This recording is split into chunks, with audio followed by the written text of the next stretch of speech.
Good morning, fellow adventurers. Today is the 176th day of our 180-day cruise around the world, and we are transiting the Panama Canal. I have made available a schedule that we should be going through the canal so you can see, because it does take a very long time to go through all of the locks and lakes. In fact, there are 3 sets of locks and 2 lakes in the transit that we'll be going through today. The canal is an engineering marvel, and it is one of the most significant waterways on Earth. It stretches over 50 miles from Panama City on the Pacific side to Colón on the Atlantic. Believe it or not, about 12,000 ocean-going vessels are passing through the canal each year, and it is not inexpensive. Our ship, with about 1,000 passengers, including the crew, cost $200,000. In fact, the most expensive cruise ship to ever go through the canal was a very large Norwegian cruise line ship, and the fee to get through was $375,000. And we are calling this the Day in the Ditch. To give you a little background, the Panama Canal was originally started by the French. They had just finished building the Suez Canal without any lock, and they thought that they were going to build the Panama Canal without any locks as well. This endeavor started in the 1880s, but due to financial problems and 30,609 deaths, mainly due to malaria and yellow fever, as well as landslides, they stopped their construction. It was not only a poor plan, but they didn't know what they didn't know and didn't do their research. So it was a financial disaster for the French. We are really moving into this lock pretty quickly. There is the oil tanker a bit ahead of us, also going in the same direction. In 1904, the United States government paid over $50 million to purchase the rights to build the Panama Canal. $10 million went to the Panamanians and $40 million to the French.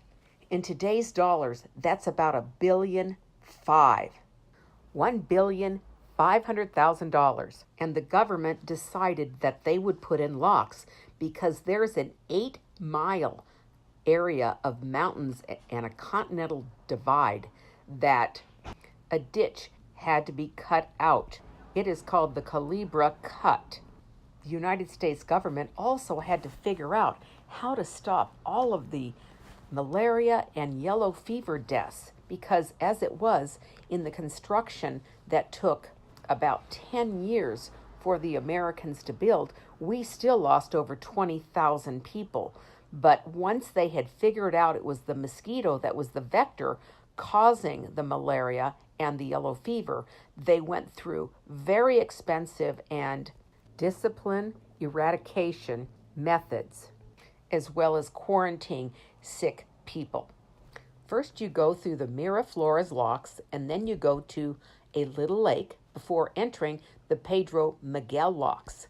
After passing through there, you go through Gatun Lake, which is an artificially dug lake in order to hold a lot of water to help with the Panama Canal, as well as for boats in transit to be able to wait their turn to go through the Gatun locks.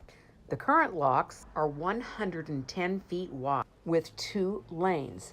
A third lane was constructed and opened on June 26, 1916 for mega ships.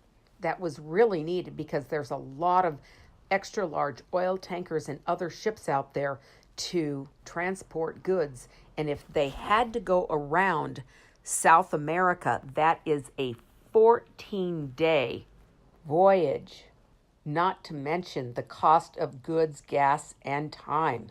Plus traveling through the hazardous Cape Horn route around the southernmost tip of South America via the Drake's Passages and the Straits of Magellan.